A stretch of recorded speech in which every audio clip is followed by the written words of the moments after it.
My fiancée had been keeping a pretty boy on the side without me knowing. I'd thought she was just bored, playing her usual little flirtation games again. Chu Xian had been with me ever since she came of age. She was beautiful, and came from a wealthy family. No shortage of people tried to cling to her to climb the social ladder. Every now and then, on a whim, she'd toy with them a little for amusement. But she'd never actually done anything to betray me.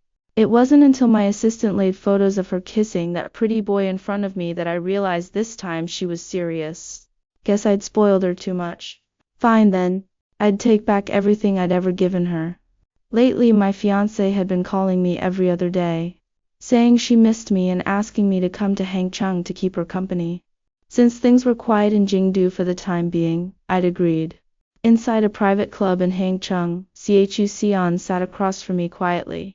It had been a while since we'd seen each other, and she'd grown even more alluring. She swirled the red wine in her glass and took a small sip. Can you give me that 10 billion West City project your Bai family is doing in Hangzhou? I frowned slightly. I couldn't remember when it had started, but every time Chu Xian saw me these days, she had an agenda. And this time was no exception.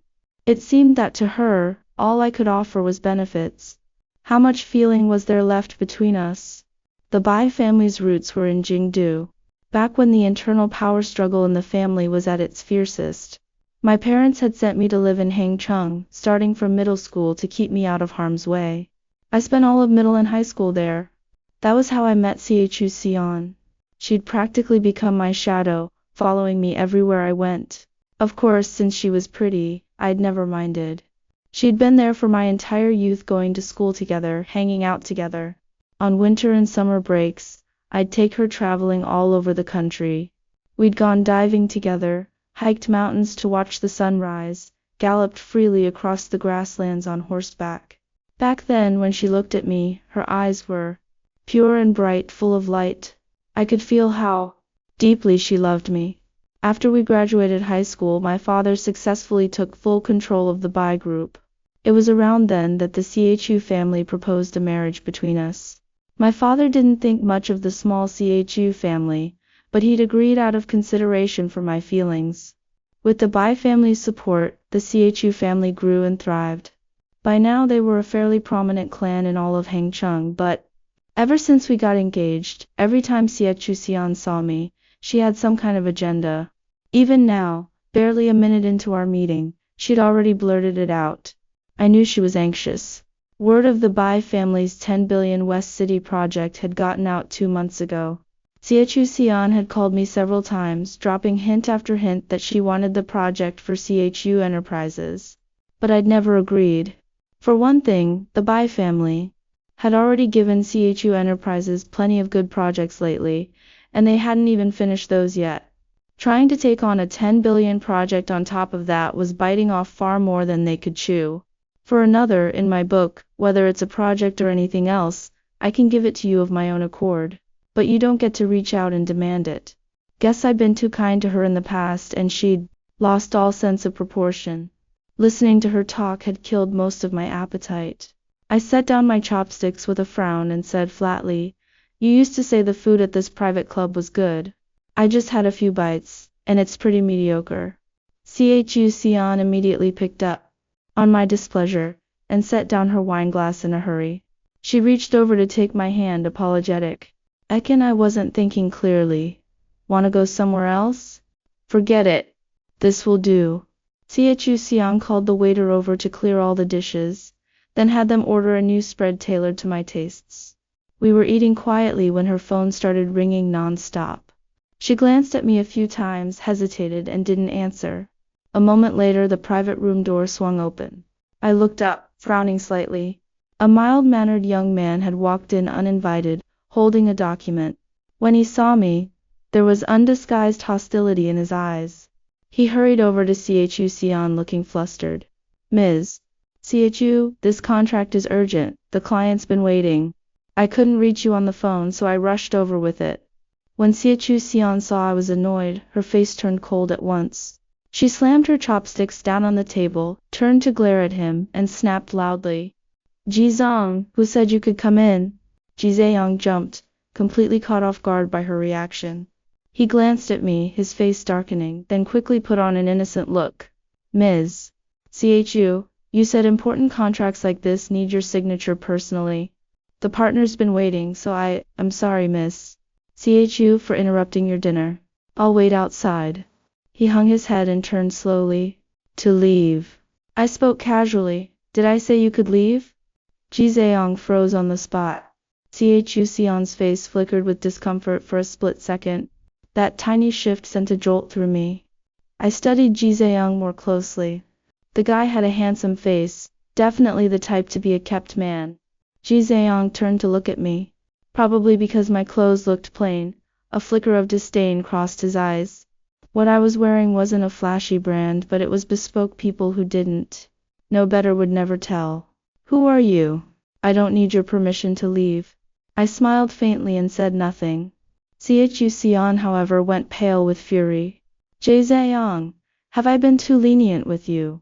That is my fiancé. Apologize to him now. Ji Zheong went deathly pale, like he couldn't believe what he'd just heard. After a long silence, unwilling as he was, he didn't dare defy Chu Sion. He bowed deeply to me at once. I'm sorry, I had no idea you were Ms. Chu's fiancé. My mistake, I'm so sorry. He stood there after apologizing, clearly still resentful. I'd rarely come to Hangcheng since graduating high school, and not many people in the city knew who I really was. In Ji Zheong's mind, this plainly dressed man was probably just some guy leeching off Chu Sion, daring to talk to him like that only because he had her favor. I looked at Chu Sion with a hint of amusement. Sion, aren't you going to introduce us? Chu Sion smiled awkwardly, then quickly composed herself. Ekin, this is my new assistant. He's good at his job, helps take things off my plate, so I kept him on to mentor him. When I just nodded and said nothing, she let out a quiet sigh of relief. Chu Sion turned back to Ji Zheong and snapped sharply. What are you still standing there for? Get out. Ji Zheong looked hurt, his eyes glistening, but he left reluctantly all the same. I knew perfectly well that the louder Chu Sion yelled at Ji Zheong, the more she was actually protecting him. If I really lost my temper, no matter how much she cared about him, she'd never dare keep him around openly. Chu Sion was every bit the beautiful, capable CEO. She'd had no shortage of suitors over the years, and every now and then she'd toy with them a little. I'd looked into it a few times and she'd never taken it too far, never done anything to cheat on me. So I'd looked the other way, but right now I could tell there was something off between her and Ji Zheong. After Ji Zheong left, Chu Sion smiled apologetically. Ekin, it's my fault for not keeping my staff in line. Don't be mad. I'll definitely have a talk with him later. I stared down at the beautifully presented food in front of me.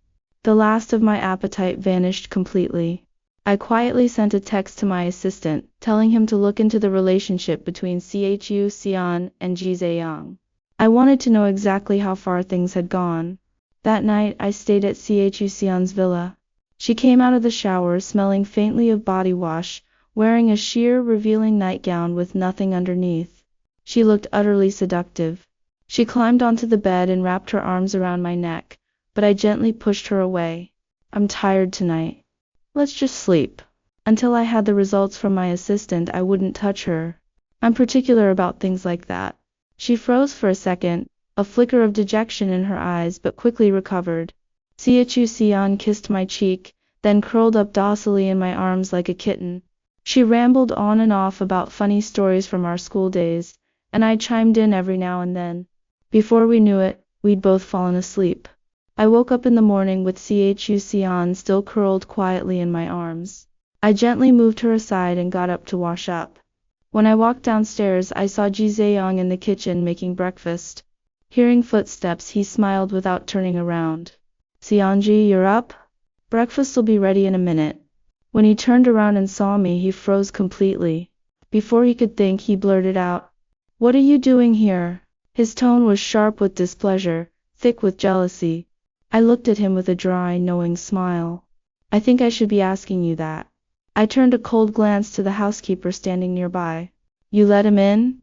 Sensing my anger, the housekeeper hurried to explain. The young lady said that if Mr. G. Aunt Lu, didn't I tell you not to let anyone else in? Do it again, and you're fired. Chu Xian had appeared behind me at some point, cutting the housekeeper off sharply. The housekeeper immediately caught on. Panicked, she apologized quickly. I'm sorry, miss, it was all my fault. It won't happen again, I promise. Ji Zhang stood there frozen at a loss. Xiangji. Before he could finish, a dark look came over Chu Xian's face. She marched over to him in 3 quick strides and slapped him hard across the face. She snarled, "Get out of my sight now." Ji Zhang's eyes went wide, disbelieving. Then his face crumpled, tears welling up in his eyes.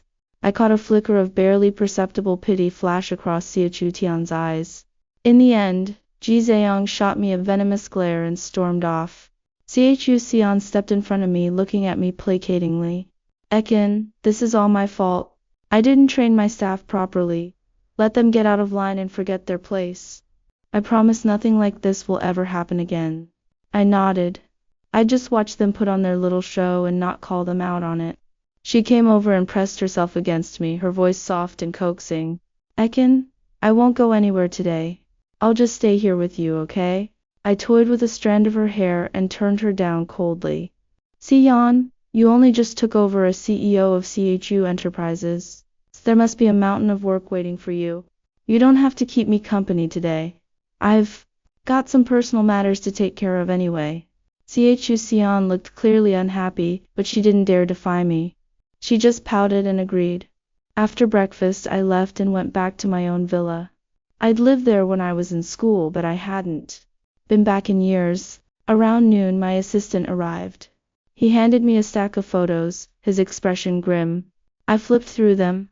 They were all photos of Chu Xian and Ji Zhang together. Young master, these 2 were taken just this morning. My assistant pulled 2 photos out of the stack and laid them in front of me. One showed them kissing in a car. The other showed them walking in and out of a hotel. Chu Xian had slapped Ji Zhang that morning, but clearly she'd felt terrible about it. The second I left, she'd rushed right over to comfort him. Maybe I'd had a hunch. Looking at these damning photos, I wasn't even that surprised. It seemed I'd spoiled her far too much over the years. Made her forget who it was that had given the CHU family everything they had. Fine then. I'd take it all back. Special Assistant Lin, draw up a contract. Give the West City 10 billion project to CHU Enterprises. My assistant froze, confused by my order. He hesitated, then said, Young master, weren't you going to give this project to the Zhao Group? I said calmly, I'll explain things to the Zhao Group. Just do as I say. And make sure the contract is structured as a wager agreement. You know how to handle it. My assistant understood immediately. He bowed respectfully and left. That afternoon my assistant brought back the drafted agreement. I looked it over and was pleased. I called Chu Xian and told her to be ready to sign the contract the next day. The next day I went to CHU Enterprises with my assistant. When we entered the building, Chu Xian and a group of senior executives greeted us warmly. We sat in the spacious conference room of CHU Enterprises. I glanced around the room and noticed Ji Zhang wasn't there. Clearly, Chu Xian had sent him away on purpose, knowing I didn't like the man. I looked at Chu Xian with a hint of amusement. Xian, where's Assistant Ji? Why isn't he here? Chu Xian froze, stammering. Assistant Ji is handling other business. My face darkened. I looked at her coldly. Is there anything more important than signing the contract for this 10 billion project? Chu Xian couldn't find the words to answer. I tossed the contract aside and shrugged. If Assistant Ji isn't here, we can't sign it. Everyone exchanged confused looks. None of them understood why I insisted Ji Zhang be present. Chu Xian had no choice but to rush out and call Ji Zhang. Less than half an hour later, Ji Zhang pushed open the conference room door, breathless. His face was pale, and the disdain he'd had when we first met was gone. He avoided my eyes, unable to look at me directly. I realized at once. Chu Xian must have told him who I really was. Once everyone was there, I turned to Chu Xian and spoke plainly. You've asked me about the West City project many times. The reason I never agreed is that CHU Enterprises is too small. You weren't the best partner for the buy group. But now I'm willing to give CHU Enterprises a chance. On one condition. CHU Sion's eyes lit up eagerly. Ekin, never mind one condition. I'd agree to 10, 100, without hesitation. Her reaction didn't surprise me. If CHU Enterprises could land a 10 billion project like this, it would be a massive leap forward. The entire CHU family would rise to a whole new level. Everyone else stared at me too, curious what my condition would be. I fixed my cold gaze on Ji Zayong and said icily, I want Assistant Jia to kneel before me. At those words, everyone was stunned. CHU Sion's face fell instantly. Ji Zayong's mind went blank. He froze, completely dumbfounded. CHU Sion recovered, a flicker of reluctance in her eyes. She looked troubled. Ekin. A glimmer of hope returned to Ji Zayong's eyes as he looked to CHU Sion pleadingly. Before she could say more, I cut her off dismissively. If you're not willing, forget it. I closed the contract and stood up to leave. CHU Sion grabbed my arm in a panic. Next to a 10 billion contract, Jaezong was nothing. She gritted her teeth, a cold ruthlessness settling over her. She turned to Ji Zayong, her eyes utterly cold, no trace of warmth left at all. Zayong, kneel. Every eye in the room was on him now. Ji Zayong's last shred of hope died. He'd been by CHU Sion's side long enough to know exactly what she was like. If he dared defy her now and cost her this 10 billion deal, she'd never let him get away with it. He couldn't begin to imagine the consequences. With that thought, Ji Zayong clenched his jaw and knelt down before me in front of everyone, his eyes burning with resentment and humiliation. The room fell dead silent. No one dared make a sound. I turned to CHU Sion and asked calmly, Sion, tell me, why do you think I'm doing this? A flash of panic crossed CHU Sion's face, but she quickly composed herself and smiled. Ekin, I know you. Retesting CHU Enterprises' sincerity. Don't worry. I told you I'd meet any condition you set. Pleased with her answer, I slid the contract across the table to her. Sign it. CHU Sion read through the contract carefully, her face growing graver by the second. She looked up at me sharply. Ekin, why is this a wager agreement? Of course it's to send you straight to hell. I sighed. Sion, you know how many projects I've given CHU Enterprises over the years? The board has been unhappy with me for a long time for mixing personal favors with business. This 10 billion project wasn't supposed to go to CHU Enterprises. I pushed to give it to you. This wager agreement was the board's unanimous decision. But of course I've got your back. What do you have to worry about? At that, CHU Sion relaxed. After all, every time a CHU Enterprises project had gone wrong in the past, I'd always been the one to fix it for her. With that thought, she had no more doubts, and signed her name without hesitation. No sooner had I stepped out of the CHU Enterprises building than I got a call from Zhao Qingsu, CEO of the Hangcheng Zhao Group. I smiled and shook my head. Hangcheng was still Zhao territory after all. I'd barely finished signing the contract, and she'd already heard the news. Inside the Zhao manor, Zhao Qingsu sat with a cold look on her face, staring out the window pointedly, deliberately ignoring me. I couldn't help but smile wryly. From what I remembered, Zhao Qingsu had always done whatever I said. This was the first time she'd ever been angry with me. For once I patiently explained, Qingsu, I know I promised you the West City 10 billion project a long time ago. It was wrong of me to change my mind at the last minute and sign with CHU Enterprises, but before I could finish, Zhao Qingsu turned to look at me, her eyes wide and slightly red-rimmed. Ekin J, even if you told me to give every single Zhao Group project I have to the CHU family, I'd never be angry with you. She paused, then went on, her eyes glistening. What I'm upset about is why you didn't tell me first. Do you really trust me that little? For once I felt my face heat up, a twinge of guilt settling in my chest. I'd planned to talk to her in detail after the fact. I'd had no idea she'd hear about it so fast. I'd barely stepped out of the CHU building when she called. There was no doubt about it, she had a mole among CHU's senior executives. I looked at her more closely. It hit me just how much Zhao Qingsu had grown these past 2 years. She was no longer the soft, fragile little girl I'd had to look out for. Zhao Qingsu was the Zhao family's true daughter. She'd gone missing as a child and grew up in an orphanage. The Zhao family didn't find her until she was almost in high school.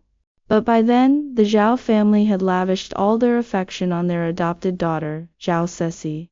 Zhao Ceci, spoiled by the family, had run wild. At school, she'd led a group of girls in bullying Zhao Qingsu every single day. Eventually I couldn't stand by and watch anymore, so I stepped in to help her. The Bai family's roots weren't in Hangcheng, but Zhao Ceci and her group of rich kids were local through and through. I lost count of how many fights I got into for Zhao Qingsu. Eventually, all those useless rich kids learned their lesson. Once they saw she was with me, they never dared bother her again. I also sent the head of the Zhao family a whole stack of videos of Zhao Ceci bullying Qingsu at school. After that, Zhao Ceci fell out of favor, and Qingsu slowly started getting the attention she deserved. After she graduated college and joined the Zhao group, I'd quietly supported her from behind the scenes, for business reasons, helping her work her way up to CEO. Back when we graduated high school, I'd gotten engaged to Chu Xian. They say Zhao Qingsu fell seriously ill after that, and it took her a long time to recover. But back in high school, Zhao Qingsu was dark and skinny, a plain little ugly duckling through and through. I'd only helped her out of pity back then because I couldn't stand to watch what was happening to her. Looking at the fair, beautiful woman in front of me now, I couldn't help but marvel. Girls really do change completely as they grow up. The ugly duckling of years past had long since transformed into a swan. Her figure, her looks, they outshone even Chu Xian by more than a little. Caught under my direct gaze, Zhao Qingsu's face flushed bright red. She lowered her head, her voice growing softer without her noticing. I'm trying to talk about serious things. Why do you keep staring at me? I quickly pulled myself together and cleared my throat to cover the awkwardness. I stopped beating around the bush and sighed. Qingsu, actually. The contract I signed with Chu Xian is a wager agreement. Starting tomorrow, the Zhao group should cut all ties with Chu Enterprises too. Zhao Qingsu looked up sharply, her eyes wide with disbelief. You're going to ruin the Chu family completely? I said nothing, my face growing darker. Silently I pulled out a thick stack of photos and handed them to her. Chu Xian cheated on me. The Chu family only has their current status because of me. So naturally everything I gave them I'm going to make them pay back twice over. You know me, I don't put up with betrayal. Zhao Qingsu flipped through the photos, a glint in her eyes even sharper than my own. I understand, Ekinjay. I'll make her pay for this.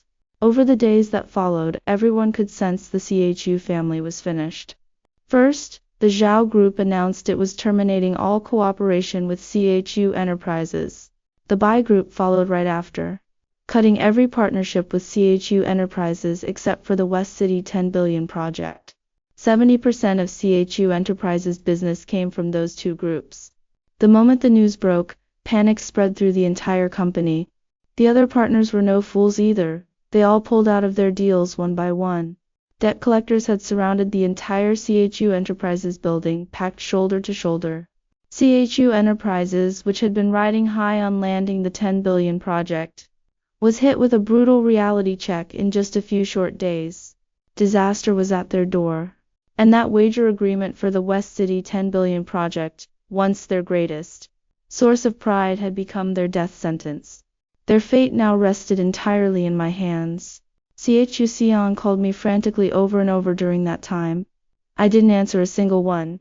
Eventually I just turned my phone off entirely, and spent some time traveling with Zhao Qingsu. Half a month later I returned to my own villa in Hangcheng. About 20 minutes after I got there, I heard a knock at the door. My assistant came in to report. Young master, it's Miss Chu. Let her wait outside. I'm tired from traveling. I'm going to take a nap first. With that, I paid her no more mind. I went upstairs, showered, and fell asleep. I'd beefed up security to keep the Chu family from doing anything desperate, so I had nothing to worry about. No one would disturb my sleep. I woke up the next morning. Everything outside was damp. It must have rained hard all night. The rain had stopped by then. I washed up, ate breakfast quietly, and then my assistant stepped forward to report. Young master, when you wouldn't see her last night, Miss Siho knelt down outside. She's still there. I wiped my mouth with a napkin and said flatly, I see. I tossed the napkin aside and stood up. It was time to go see my dear fiancée. Xian was soaked to the bone. Her long messy hair clung to her deathly pale face. Her lips were purple and she looked hollow and broken. There was not a trace left of the proud, high and mighty Chu family heiress. When she saw me, a flicker of light returned to her vacant eyes. She spoke carefully, her voice small. Ekin, did I do something wrong? Did I upset you? I gave a non-committal shrug and said casually, well, you tell me. What did you do to upset me? I didn't keep my staff in line a while back, and they disrespected you. That was my fault. My gaze turned cold. Xian, do you really think I'm that petty? That I'd hold a grudge over every random nobody who mouths off in front of me? Xian's face flooded with panic, plain to see. No, that's not it. Ekin, I know you must have heard rumors. I admit I've been spending a little more time with my assistant lately. But you have to believe me, there's nothing between us. I would never do anything to betray you. I'll fire Jizeong first thing tomorrow. You know I only love you. She grew more agitated as she spoke. She crawled toward me on her knees and grabbed the hem of my sleeve. Ekin, it's my fault, I got carried away. Please, just let me off this once. I really know I was wrong. I ripped my sleeve away from her roughly. I looked down at her from above, my voice growing colder by the second. Xian, the Chu family is on the brink of collapse, and you still can't tell me the truth. I was losing patience. I picked up the stack of photos and hurled them at her face. Xian, this is nothing between us. This is you only loving me? You make me sick. Xian stared at photo after photo of her and Jizeong, and all the color drained from her face. She trembled uncontrollably, her eyes filling with terror and despair. She'd thought she'd hidden it so well. But nothing stays secret forever. Xian finally broke down completely. She sobbed and bowed her head over and over, kowtowing. Ekin, I was wrong. I lost my mind, I shouldn't have been with Jizeong. Please spare the Chu family, spare me. Kneeling on the ground, she suddenly crawled forward and clung tightly to my pant leg. Ekin, I know. I don't deserve you, but I really do love you. Jizeong was just a moment of weakness. Please, just give me one more chance.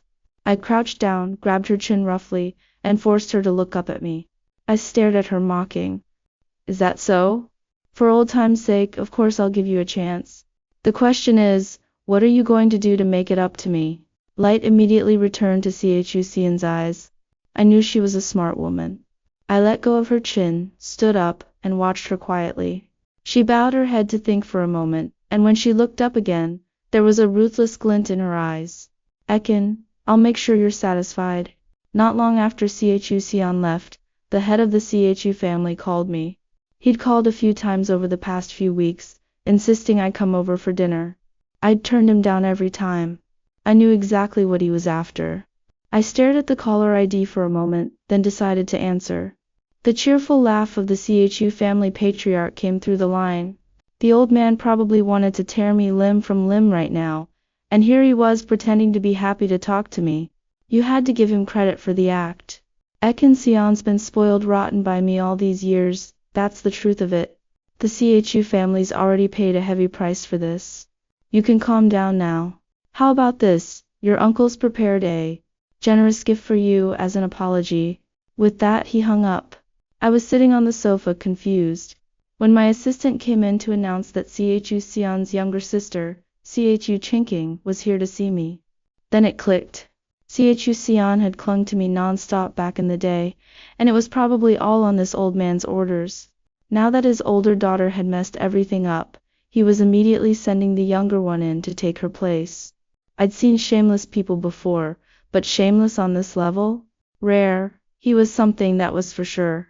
Chu Chinking was wearing a pale yellow floral dress, the hem falling just above her knees, revealing a pair of slender, fair calves. She was no less beautiful than Xian, especially those fox-like, seductive eyes of hers, even more captivating. Ekin, I came to apologize on my sister's behalf. I raised an eyebrow, looking at her with amused interest. Apologize? I let out a small laugh. Your sister made her own mistakes.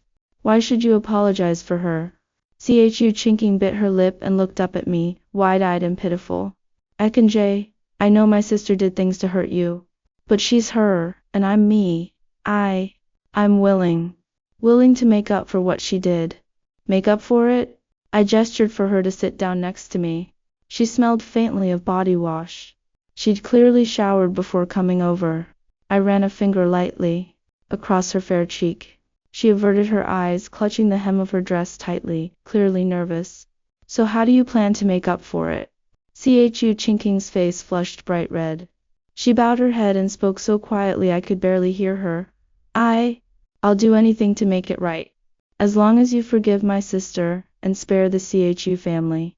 The only answer she got was a sharp, resounding slap. Her fair cheeks swelled up red at once, and a thin trickle of blood seeped from the corner of her mouth. Chu Chinking was stunned, completely caught off guard. I narrowed my eyes at her. Who do you think you are? Nothing but a shameful, illegitimate daughter, unfit to be seen in polite company. Chu Chinking snapped out of it and looked back at me, her eyes burning with humiliation. Not a trace left of that pitiful, delicate act from before. Amid her gasp of shock, I grabbed a fistful of her hair and wrenched her toward me. You and your sister don't even share the same mother. I get it, you want power, you want to fight for what's yours. But using cheap tricks to sabotage your own sister? You're dragging the Bai family's name through the mud right along with it. Ekanjay, what? What are you talking about? I don't understand. Chu Chinking rushed to defend herself, but her eyes darted wildly, too panicked to meet mine. Don't tell me Jizeong wasn't your idea. Ekanjay, you've got it wrong. How could I do something like that? I only just found out about my sister's affair myself. I'd lost interest in playing her little games. Special Assistant Lin, take this illegitimate daughter and all the investigation files back to Chu Seon. My assistant nodded and had two bodyguards drag Chu Chinking out. Ekanjay, I'm sorry, please spare me. I'll never do it again. During all the days I spent traveling with Zhao Qingsu, my assistant had already dug up every last detail about Jizeong. Jizeong had been Chu Chinking's idea all along. She'd been singing his praises to Chu Seon non-stop.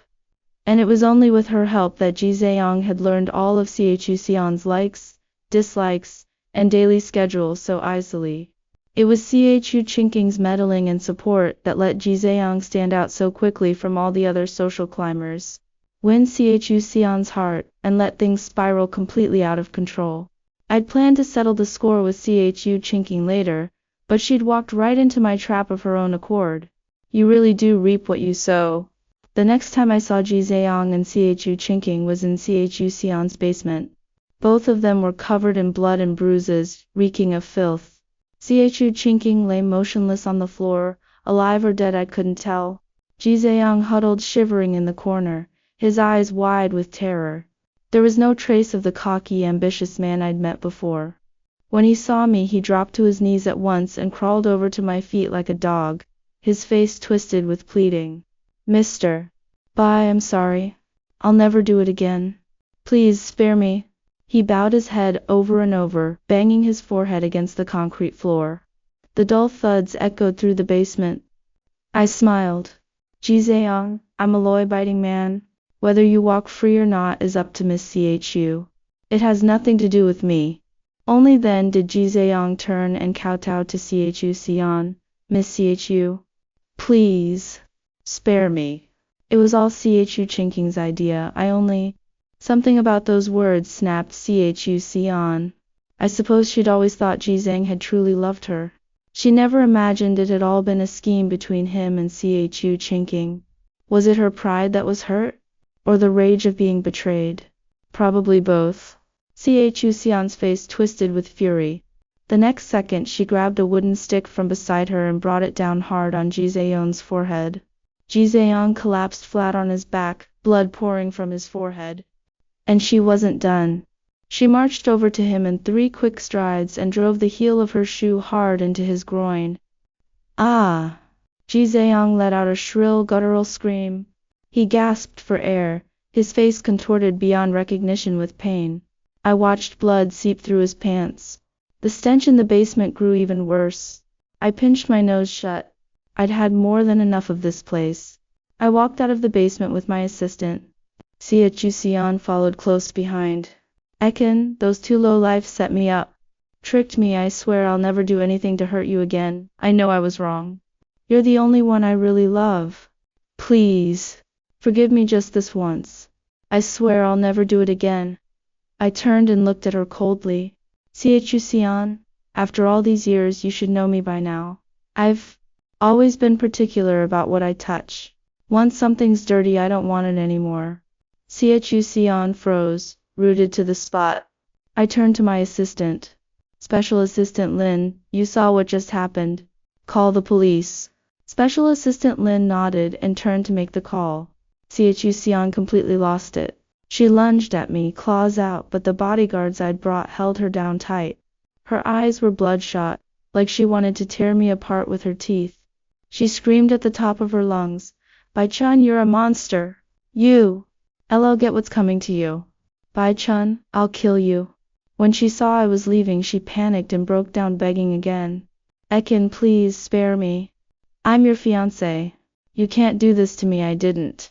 Look back. I walked straight to the car, flanked by security. The car pulled slowly out of the villa complex. Sion's furious curses and desperate pleas faded behind me. CHU Enterprises was finished. The wager agreement had kicked in. CHU Enterprises would face 5 times the original amount in damages. 50 billion yuan in compensation would crush them completely. They'd never recover. All of the CHU family's assets were seized by the Bai Group.